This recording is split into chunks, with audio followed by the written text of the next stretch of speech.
Olá, meus amigos do Pontuando. Estamos de volta aqui com o programa. Mais uma vez, o portal Outras Palavras, com uma matéria aqui de Sabine Pompeia e Luiz Marques. A Sabine Pompeia e o Luiz Marques são articulistas aqui, altamente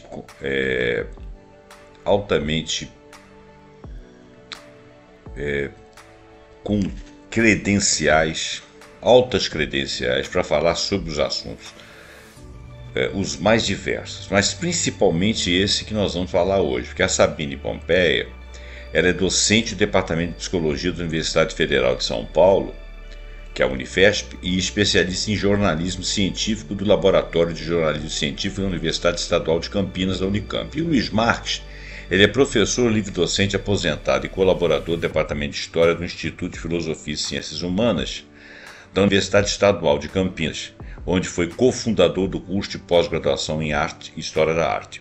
E, atualmente, ele é professor sênior da ILUM, que é a Escola de Ciência vinculada ao Centro Nacional de Pesquisa em Energia e Materiais, o CNPEM.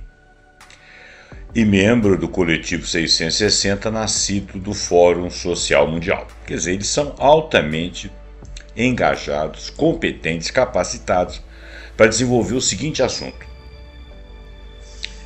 Assim surge o feudalismo científico digital. Um paradoxo, nas palavras deles. Na era das plataformas, a produção científica revive relações medievais. As Big Techs são os novos suzeranos, os pesquisadores sujeitam-se às obrigações típicas dos servos. Por quê?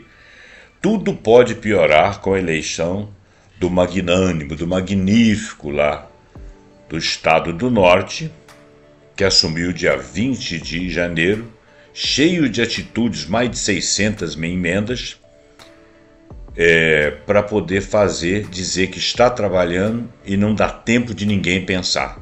Claro que ele não vai realizar tudo aquilo, mas está assustando o mundo inteiro, principalmente o seu público interno, e com relação aos seus eleitores, estão ali pululando de alegria, achando que ele é o grande resolvedor e que ele vai fazer com que as coisas para a América melhorem muito. América do Norte, país, Estados Unidos. Porque a América são 3, né? E na do Norte tem a América, tem o Canadá também e o México. Muito bem. Tudo pode piorar então com esse homem do Norte, o mandatário, e a manipulação das inteligências artificiais. Excelente. Então, nós vamos prosseguir aqui a leitura. Eu vou fazer um mínimo de intervenções somente quando eu achar que alguma coisa não ficou bem entendida. O título original dessa matéria é Como a ciência em trabalho análogo à servidão serve às Big Techs. Então esse aqui é o tema. Nós estamos novamente falando de tecnofeudalismo e já escolhemos 3 autores diferentes, o Varoufakis, o Cédric Durand e agora a Sabine Pompeia com o Luiz Marques, quer dizer, 4 autores, né? Já na primeira semana de seu novo governo, o mandatário do Norte tomou múltiplas medidas para assegurar um aumento da concentração de riqueza na mão dos bilionários cibernéticos. Isso incluiu a nomeação de magnatas do setor de inteligência artificial para comandar vários setores do governo dos Estados Unidos, bem como integrar o Conselho do Presidente para a Ciência e Tecnologia, que tem um nome em inglês aqui, que é o President's Council of Advisors on Science and Technology, que é o PCAST. Muito bem, a sigla, né? Muito se tem alertado sobre como as Big Techs manipulam a política, os mercados e também a sociedade, com consequências desastrosas para a manutenção da democracia. Isso é evidentemente uma verdade, mas não é o foco do nosso artigo presente aqui.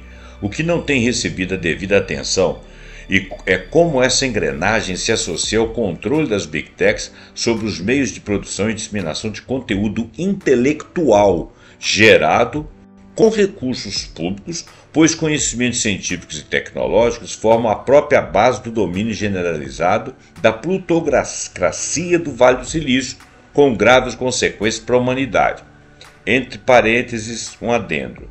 Ela está querendo dizer que, sob comando das Big Techs, produz-se material científico, mas dentro daquilo que as Big Techs querem, manipulado por elas. Voltando. Esse poderio cibernético assemelha-se ao exercício de senhores feudais na Idade Média, razão pela qual a versão atual da estrutura social de nossos dias tem sido chamada de neomedievalismo, neofeudalismo, refeudalização ou feudalismo pós-capitalista moderno, corporativo, informal, cognitivo, cibernético, de dados, algoritmos de vigilância e ou plataformizado. Então, esse novo feudalismo é o tecno-feudalismo. Com efeito, enquanto nos últimos anos mais de 50% da população mundial ficou pobre, dobrou a fortuna de 5 pessoas mais ricas do planeta, que possuem em conjunto mais de 50% da riqueza do planeta. E essa riqueza aumentou em 50%, enquanto a pobreza aumentou também em 50%. Quer dizer, brutal transferência de dinheiro dos mais pobres para os mais ricos. Então, enquanto 50% dos mais ricos ficam mais ricos, 50% da riqueza vai para os mais ricos, 50% da pobreza aumenta porque seus valores foram para os mais ricos. É isso que ela está dizendo. Muito bem. Com efeito, enquanto nos últimos anos mais de 50% da população mundial ficou mais pobre, dobrou a fortuna das 5 pessoas mais ricas do planeta, 4 das quais são controladores da tecnologia digital. Muito bem. Embora as distâncias entre os ricos e os pobres na pirâmide da riqueza, da renda atual não tenha precedentes na história, quer dizer, nunca foi assim, a imobilidade social observada hoje assemelha-se à da era medieval. Tal como outrora, os senhores feudais controlavam a política, os valores e crenças da sociedade por deterem terras e infraestrutura agrícola, por cujo uso cobravam tributos. Assim também, nossa sociedade atual é denominada por minúscula elite que detém assim a chamada nuvem ou infraestrutura digital. Esta analogia tem, como todos os seus limites evidentes, mas não é o escopo desse texto de analisar esses limites. O que se propõe a fazer aqui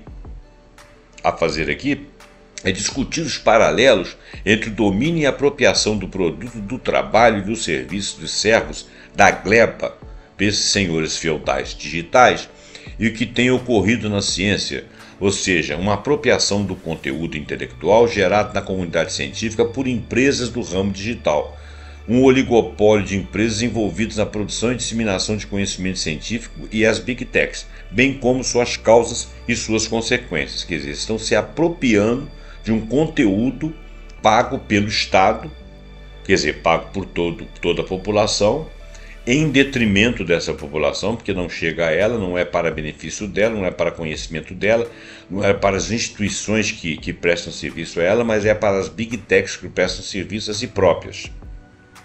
O modelo esquemático do feudalismo medieval, para traçar um paralelo, então, entre o feudalismo medievalismo e o cibernético aplicado às ciências e suas consequências, é preciso recapitular de forma muito esquemática e até sucinta os mecanismos pelos quais o excedente produzido pelos camponeses era apropriado por senhores de terras na Idade Média. Obviamente, esse paralelo tem apenas um caráter didático, comparativo, e não pretende sequer tangenciar a complexidade, que é imensa, da diversidade histórico-geográfica e do debate historiográfico atual do tal medievalismo ou feudalismo digital. Desde os anos de 1970, historiadores como George Duby e Jacques Lecoq, entre muitos outros, aplicaram à sociedade feudal europeia o esquema ideal e simbólico proposto por Georges Dumézil das 3 funções indo-europeias que podem ser assumidas sociologicamente também por 3 estamentos ou grupos sociais fundamentais. O primeiro grupo assume o poder político, o uso da força, da potência guerreira como senhor feudal no ambiente de um sistema nobiliárquico, ou seja, de nobres, fortemente hierarquizado entre vassalos e suzeranos. Suzeranos eram os nobres em alta escala que davam benesses aos nobres menores, que eram vassalos, e o resto era servo. Relembrando, o segundo diz respeito ao domínio do sagrado e do simbólico, o poder eclesiástico, secular e regular. E o terceiro refere-se ao corpo social majoritário situado na base dessa triangulação, que assume as funções de fecundidade e de alimentação, que seria o camponês ou servo da gleba, que não teria título nobiliárquico e não estaria entre a nobreza, mas sempre a serviço dessa, sem direito algum. Suzeranos, então, que eram os imperadores e a alta nobreza, detinham controle sobre terras, estradas e pontes, bem como sobre a infraestrutura agrícola, moinhos, arados, e podiam ceder aos seus vassalos, que eram outros nobres de segunda categoria, o direito de explorar esses bens. Suzeranos e vassalos eram ligados por laços e ritos de homenagem e fidelidade recíproca, econômica, política, militar, pessoal e simbólica. Este poder fundiário articulava-se no poder eclesiástico, que o legitimava e sacralizava. O poder eclesiástico detinha controle sobre a esfera do simbólico e do religioso, ou seja, sobre a transmissão do saber consignado nos textos, bem como sobre a ortodoxia religiosa, ritos litúrgicos e calendários de festas sacras, as crenças, os valores espirituais, costumes e normas que regiam a sociedade e lhes conferiam um senso de identidade. Seu dirigente máximo, o Papa, também podia agir como suzerano e alocar terras. Olha bem, o Papa. Alocar terras e bens da igreja a cardeais, bispos, vassalos, de origem igualmente nobre, ou seja, nobiliárquica.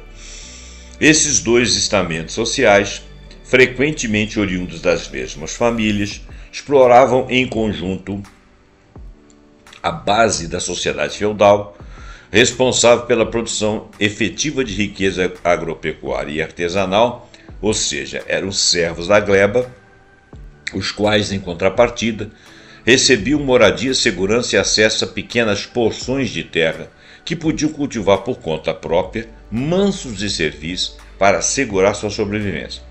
Se nascesse um filho ali, nascia na terra de outrem. Todo ser humano que estivesse ali, todo ser senciente que estivesse ali, estava a serviço de outrem. Ele nunca era dono de nada. Ele podia plantar e comer, mas não era dele a produção. Tudo era do nobre, do suzerano ou do vassalo. Feudalismo nuvioso, o nosso tecnofeudalismo atual. Hoje, as Big Techs agem como suzeranos por deterem o equivalente a terras e infraestrutura dos tempos medievais, isto é, a chamada nuvem. Que, diga-se de passagem, não é nuvem porcaria nenhuma, não está no espaço merdíssima nenhuma. E a nuvem, a chamada nuvem, são grandes computadores, big datas imensos, que são edifícios inteiros cheios de N computadores, onde você tem toda a memória de esse aparato das Big Techs, que nós aqui militamos, Google, Amazon, Meta, escambau, que estão nesses computadores e que são transmitidos de nós através de ondas eletromagnéticas para eles e, portanto, passa pela nuvem. Então, quando você não tem uma memória fixa no seu HD, memória de todos os seus dados, memória de todos os trabalhos que você fizer, e você joga na nuvem, você está jogando num desses Big Datas que são espalhados pelo mundo. Não existe só na América do Norte, só na Europa, só na América do Sul, existem até em ilhas e que consomem muita energia, inclusive. Então, entenda o que é nuvem. Vou ler de novo. Hoje as Big Techs agem como suzeranos por deterem o equivalente a terras e infraestrutura dos tempos medievais, isto é, a nuvem, bem explicado, central, a todas as atividades informacionais, político-econômicas, sociais da atualidade. Tudo está nesses Big Datas. N Big Datas, tudo. Você está militando em terreno dos outros. Os governos, as instituições, as universidades, as repartições, tudo está se movendo lá dentro. Porque os governos não têm o equivalente a essa nuvem para arquivar os nossos dados, exceto o comando lá da eleição lá, que é feito fora da internet. O resto, se você fizer dentro da internet e você não tiver um Big Data, e a maioria dos governos não tem, usam os serviços dessas 5 Big Techs. Inclusive empresas chinesas que têm lá sua própria nuvem, a China tem a sua própria nuvem, empresas chinesas compram serviços do Google na nuvem e também têm os seus arquivos lá. Olha bem, por quê? Porque são empresas ricas também, não querem se limitar aos controles dos chineses, mas os chineses ainda têm muito controle e têm a sua própria nuvem. Mas nem mesmo as empresas dos bilionários chineses escapam de serem controladas em boa medida por essas grandes empresas. Palavras minhas, tá, gente? Voltando aqui para o texto. As Big Techs são hoje principalmente 7 companhias estadunidenses chamadas as 7 Magníficas, Magnificent Seven, que é a Amazon, Alphabet, porque é proprietária do Google e do YouTube, Microsoft, Meta, proprietária do Facebook, Instagram e WhatsApp, Apple, Nvidia e Tesla. Além delas, há 4 corporações chinesas, Baidu, Alibaba, Tencent e Xiaomi. Tá?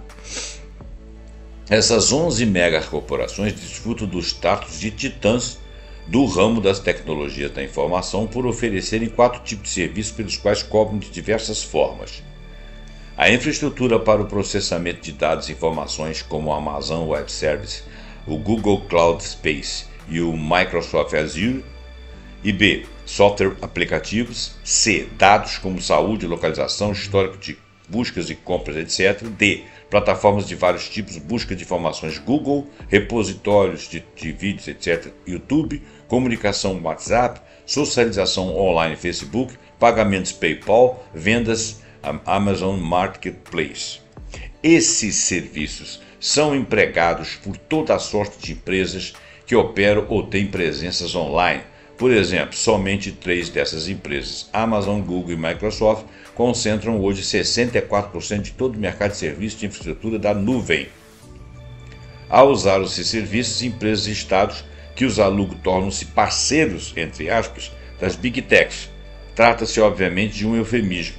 Os contratos envolvidos têm cláusulas leoninas que determinam, por exemplo, quanto cada empresa pode cobrar por seus produtos ou serviços. Além disso, esses contratos, via de regra, exigem compartilhamento com as Big Techs dos dados dos clientes que coletam. Ou seja, tudo que eles produzem ali em termos de informação não é deles, é do dono da nuvem, o dono da terra, o nobre. Tais informações, que incluem dados pessoais, preferências, valores e hábitos dos usuários, são usados por ferramentas de inteligência artificial, os algoritmos de empresas que operam na nuvem para aperfeiçoar seus serviços, chamado outro eufemismo. Não é para aperfeiçoar o serviço, é para garantir que eles consigam manipular dados e tenham informações privilegiadas a respeito de tudo e possam vendê-los a preço de ouro. É disso que se trata. Aperfeiçoar significa, nesse contexto, aumentar o rendimento dessas empresas, apresentando a cada internauta, pessoa física ou jurídica, o que ele ou ela terá a maior chance de consumir, inclusive sugerindo exaustivamente. Quanto mais dados são coletados, melhor são treinados os tais algoritmos em várias camadas, sempre falo isso, que por sua vez influenciam as escolhas subsequentes dos usuários de forma cada vez mais individualizada na forma de sugestão pessoal e particular, porque ele tem muito dado a seu respeito, conhece você melhor que você mesmo. Esses mecanismos, portanto, viabilizam um tipo de domínio social, político, econômico, jamais experimentado pela humanidade, que se dá por meio da cobrança por serviços e produtos, cobranças não monetizadas, por meio da usurpação de dados pessoais dos internautas, bem como manifestação comportamental customizada. Tem-se usado o termo tecnofeudalismo para descrever esse sistema em livros, ainda indisponíveis em português, como o Tecnofeudalismo, Crítica de uma Economia Digital do Zeta Duran, que nós já lemos aqui, da Universidade de Genebra, o Tecnofeudalismo que matou o capitalismo, do economista político grego acadêmico Yanis Varoufakis, que nós já fizemos uma resenha, um comentário pelo menos, não me lembro se foi resenha. Não é nosso ponto discutir se o capitalismo foi superado, como argumenta Varoufakis, ou se continuamos a viver sob um sistema capitalista, ideia defendida, entre outros, por Eleutério Prado, que fez uma crítica ao tecnofeudalismo, o livro do Varoufakis, que eu não li aqui porque ela é extremamente técnica, da Universidade de São Paulo, né, o Eleutério Prado, que o Eleutério Prado é um economista, com o economês dele ele fez uma crítica, elegendo parâmetros lá, Marx, entre outros autores, para dizer que aquela ideia não era exatamente assim, mas isso não muito interessa, porque nós estamos falando de um poder superior, que esse é o ponto. Se isso pode se chamar de tecnicamente tecnofeudalismo ou não, nem vem ao caso, e não é o que ela quer discutir aqui, e eu concordo. Independentemente disso, a analogia entre o feudalismo medieval e o sistema atual de apropriação de conhecimento científico é notável, é uma analogia e não costuma ser discutida. Mas é bom levantar esse véu, embora seja parte do motor dessa nossa nova ordem mundial, aliás, social no mundo. Desculpa, gente, estou muito pigado. Como já bem o intuiu o conhecido aforismo de Francis Bacon, o conhecimento é, ele próprio, poder, ipsa scientia potestas est, que é a tradução, né? Isso é tanto mais verdadeiro em nossos dias, pois o fato de deter dados, conhecimento e tecnologia digital significa mais do que nunca ter poder, e é o que nós estamos discutindo aqui. Estamos todos mundialmente submetidos ao poder das 7 grandes. Ou 11, se a gente considerar que a China tem lá algumas empresas também que agem menos do lado de cá, mas estão crescendo. Qual será a intenção que as Big Techs chinesas vão ter? Serão as mesmas do lado de cá? Vai haver um degladiamento entre elas? Elas vão se unir? O que vai acontecer? O fato é que nós estamos na mão disso aí, na nuvem, nos imensos Big Datas por todo o planeta. Convém explicitar que a nuvem não se vale apenas da tecnologia imaterial, que são softwares, aplicativos e algoritmos. Ela pressupõe a existência de hardwares de natureza física e não etérea, que eu falei, as grandes Big Data. São terminais empregados pelos usuários, telefone, relógios smart, computadores, laptops, porque tudo isso está ligado como software a essa nuvem, que por sua vez é os grandes hardwares. Então, esse poder de software comanda todos os outros softwares. Todos os cabos de internet, todos os roteadores, todas as antenas e afins, equipamentos necessários para a produção e transmissão de energia elétrica, incluindo turbinas eólicas e parques voltaicos para a geração de energia renovável, e os servidores que processam, armazenam e transmitem dados. Estima-se que a produção e o uso de tecnologia de comunicação de informações consomem entre 6 a 12% de toda a eletricidade gerada no planeta e são responsáveis por emissões globais de carbono, que quase equivale a emitida por países como a Rússia inteira, só para dar exemplo. Além disso, essa infraestrutura não é renovável, envolve queima de combustíveis fósseis, envolve mineração e produção de plásticos em alta escala e gera, consequentemente, vastas quantidades de resíduos não recicláveis e tóxicos, além de consumir água em demasia para a refrigeração dos seus servidores, dos seus processadores, de modo absolutamente insustentável para o planeta.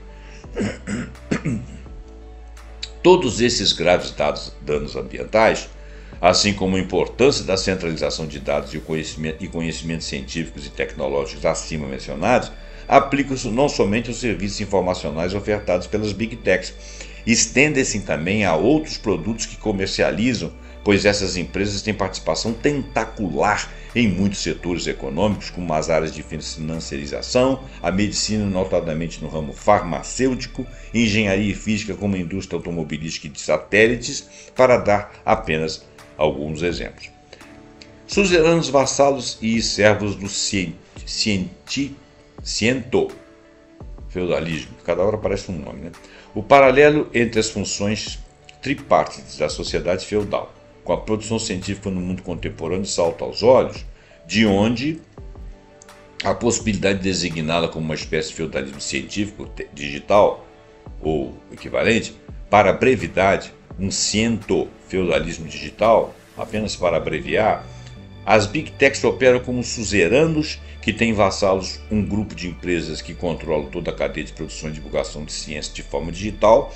Essas empresas formam um oligopólio que inclui preponderantemente Elsevier, Springer Nature, John Wiley & Sons, Taylor & Francis e a Sage Publications. Estas companhias começaram como editoras que detinham revistas periódicos onde artigos científicos eram publicados, porém, desde o lançamento da internet, eles passaram a integrar subsidiárias e ou ofertar serviços que não apenas permitem a publicação de artigos, mas também a coleta, análise, arquivamento de dados de pesquisa, a busca por artigos, avaliação de mérito científico de suas próprias revistas e dos cientistas, entre outras coisas.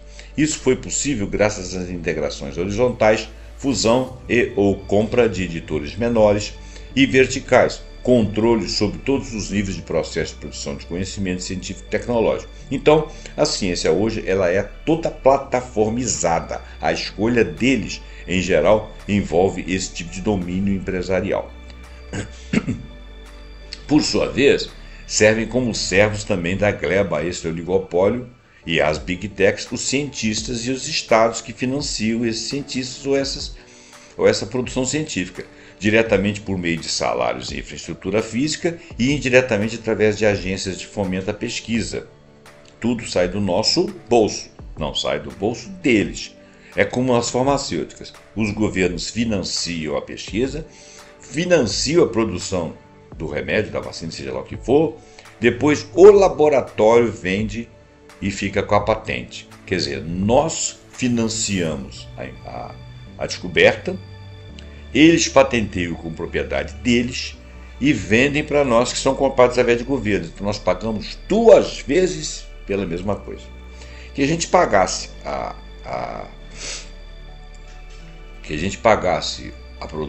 pesquisa e financiasse a produção,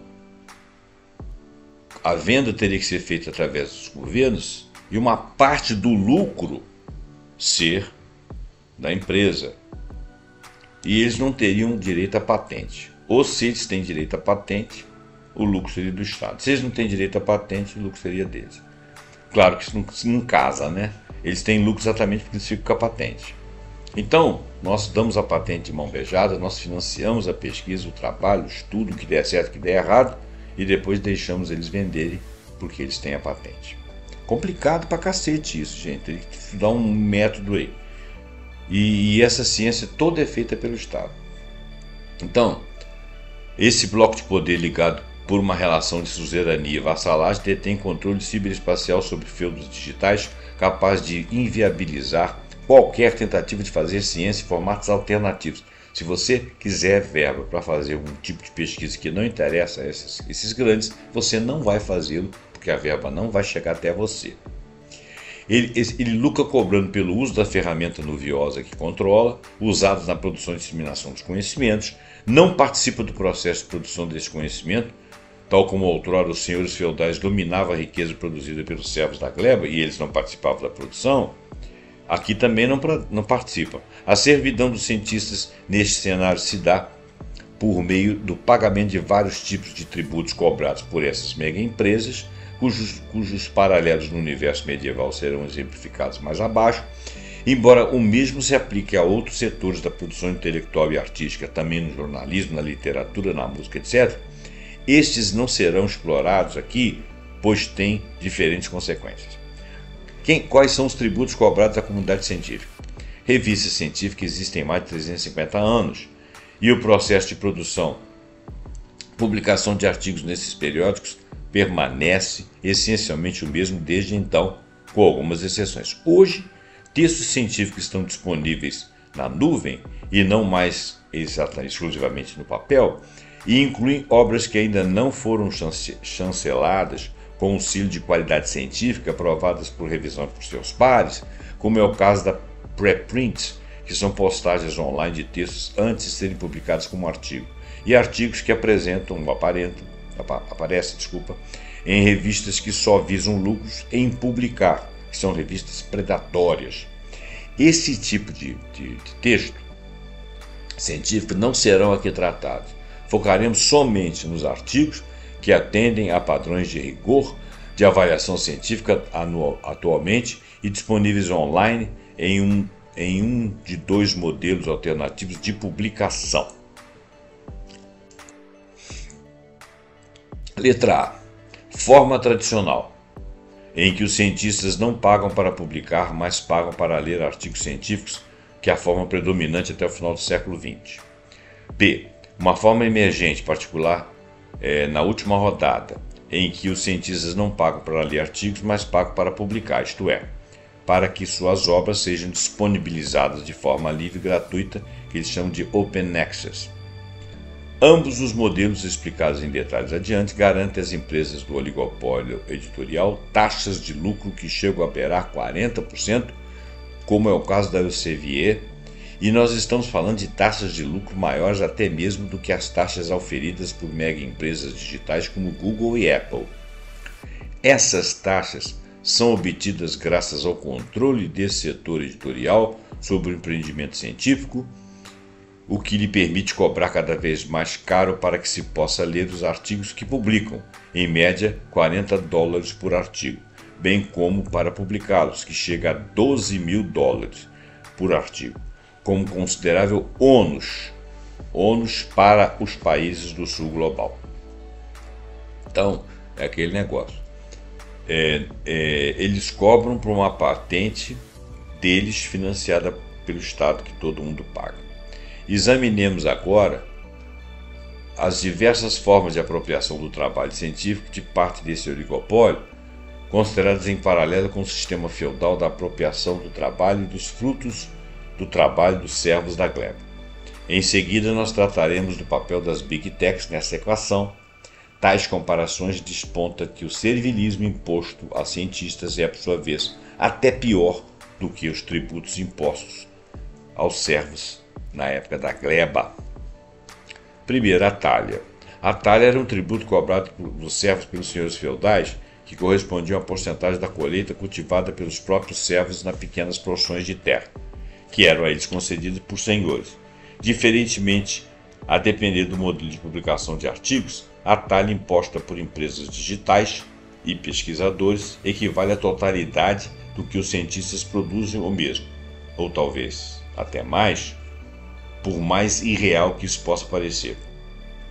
Na forma tradicional de publicações, o conteúdo dos artigos é acessível aos cientistas apenas sob pagamento das editoras, que controlam o acesso online por meio do paywall. Logo, embora nesse modelo essas editoras não cobrem os autores que publicam seus artigos, elas exigem que os pesquisadores transfiram-lhe direitos autorais da obra, o que lhes permite oferir 100% dos rendimentos de venda do acesso a esses trabalhos, incluindo o uso secundário desses conhecimentos, como qualquer divulgação de gráficos ou ilustrações contidas nesses artigos. Esse oligopólio se apropria da totalidade desses rendimentos por possuir as plataformas digitais em que são produzidos, submetidos, avaliados e depositados os artigos científicos, embora não financiem as pesquisas nem participem da produção intelectual que vendem.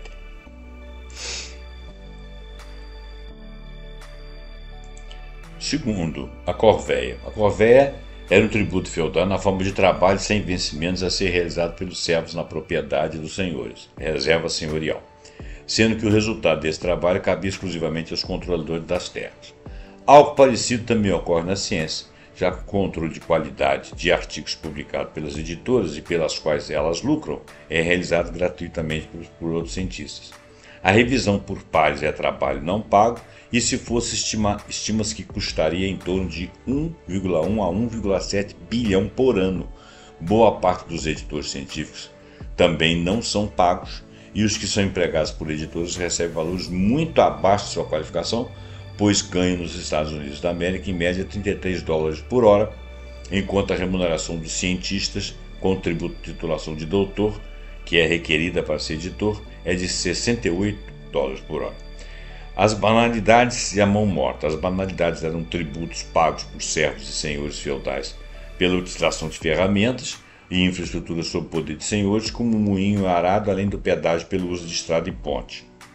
No caso do empreendimento científico atual, os pesquisadores /Estado também devem pagar assinaturas para poder usar uma grande variedade de serviços digitais de ciência, hoje plataformizada, já que ferramentas online são usadas para publicar e ler artigos, coletar, analisar e armazenar dados da pesquisa, buscar e redigir artigos, trocar informações em redes sociais de cientistas, etc. Ou seja, você está dentro do território deles.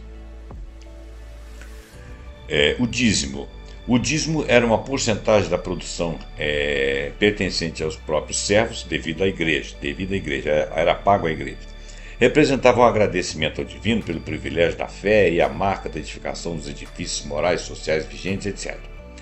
No sistema atual de produção da ciência ocorre um paralelo, também de cunho imaterial e simbólico. A comunidade acadêmica paga caro pelo privilégio de se deixar avaliar por empresas associadas ao ramo de publicações que exploram seu trabalho, o que toma forma de métricas indicadoras de prestígio e ou posições em ranking nos índices cientométricos. A natureza quase divina no meio acadêmico dessas métricas se explica pelo fato de que elas são empregadas para direcionar as limitadas verbas públicas de pesquisa e ciência e ou instituições com maior mérito, sem as quais não é possível um pesquisador permanecer na carreira. Muito bem. Servidão voluntária. Ainda no século XVI, em seu discurso sobre a servidão voluntária, Etienne de la Boétie já apontava que tiranos permanecem no poder enquanto seus subalternos lhes concedem esse direito, deslegitimando formas alternativas de controle político. Na Idade Média também, as relações sociais entre senhores feudais e servas das glebas eram asseguradas não apenas pelo uso da força, mas, sobretudo, também pelo próprio consentimento reforçado por valores religiosos e eclesiásticos que eram incutidos na população. Observa-se um tipo comparável de consentimento na subserviência da comunidade acadêmica atual, que aceita, acredita e não faz pressão suficiente para se opor ao valor simbólico do prestígio acadêmico, isto é, índices de impacto de revistas científicas determinadas por empresas a elas associadas. Muito bem. Como as Big Techs se financiam? Como as Big Techs se beneficiam? Nossa análise até aqui procurou mostrar como o oligopólio corporativo das empresas plataformizam serviços científicos, dominam e exploram a comunidade acadêmica de diversos modos. Trata-se agora de enfatizar diversas formas pelas quais as Big Tech asseguram seu poder.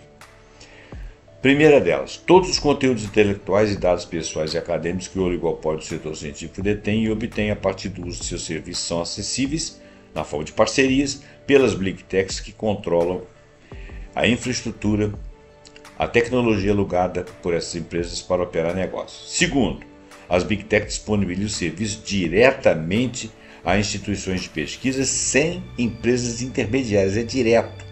Por exemplo, a maioria das universidades públicas brasileiras, grande parte das internacionais também, adotaram o Gmail e outros serviços de educação terciária, presentes no Google Cloud, o Higher Education, o Google Workplace.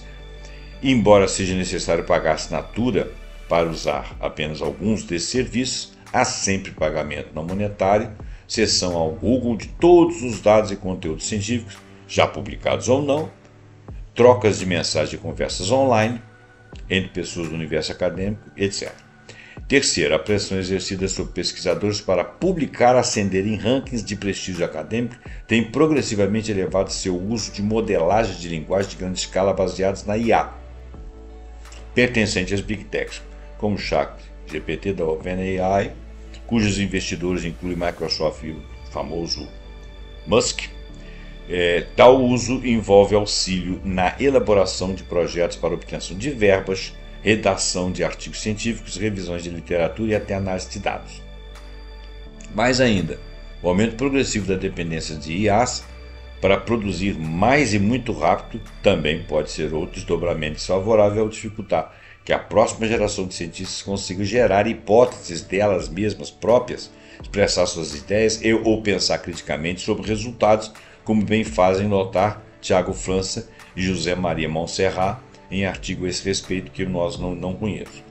Sem considerar as consequências, cientistas têm também desenvolvido ferramentas de IA capazes de fazer revisão por pares a trabalho de editores. Tudo isso dentro das Big Techs. E nós aqui do lado de fora, ensejando, performando, fazendo genuflexão. Em quarto lugar, as Big Techs inviabilizam a concretização dos objetivos dos preceitos do movimento de ciência aberta para uma maior democratização e acesso ao conhecimento. Ela pode parecer que elas estão alinhadas a esses objetivos quando ofertam mais e mais plataformas de softwares para livre uso. Não estão. Esse estratagema permite que se apodere do conhecimento da forma como ele é produzido, sem terem que pagar por isso e sem prestar conta. Um uso emblemático é o GitHub, pertencente à Microsoft, uma plataforma digital que hospeda centenas de milhões de softwares, grande parte dos quais é de código livre. Muito bem. O resultado dessa junção de princípios opostos pode acabar inviabilizando que a ciência financiada com recursos públicos busque soluções de problemas da humanidade, cada vez mais prementes, como crescentes desigualdades sociais, piora da saúde e crises ambientais em escala planetária. Claro, só farão se for interesse. Qual é o futuro? Mesmo só considerando o funcionamento da ciência plataformizada, sem falar de todas as demais esferas do cotidiano influenciadas pelas Big Techs, poderio econômico, poderio político e a própria fabricação de consensos escusos, parece inegável que a sociedade atual é comandada por senhores feudais digitais, de forma semelhante ou ainda pior ao que se verificava na Idade Média. Já não basta que a comunidade científica reaja alterando a metodologia da avaliação da qualidade da ciência, buscando produzir uma ciência mais aberta, aprendendo a usar o IA de forma construtiva ou determinando novas formas de direcionar verbas a pesquisas necessárias para resolver as crises sociais e ambientais dos nossos dias. A acelerada evolução da tecnologia da informação impõe novos desafios sombrios, pois todo o sistema de produção, arquivamento e avaliação de conteúdo intelectual depende hoje intrinsecamente da nuvem, sobre a qual os estados que financiam pesquisas e os próprios cientistas que as realizam não têm qualquer controle, ou melhor, detêm muito mau conhecimento, se é que tem. Gente, acabou ficando longo, eu pulei várias partes do texto, tá? Agradeço a sua atenção. Passe esse vídeo para frente, esse podcast vídeo. Deixe seu like, seu comentário se você achar oportuno. Compartilha, assine o nosso canal e até o próximo programa pontuando com algum assunto que nós acharmos muito interessante. Até lá.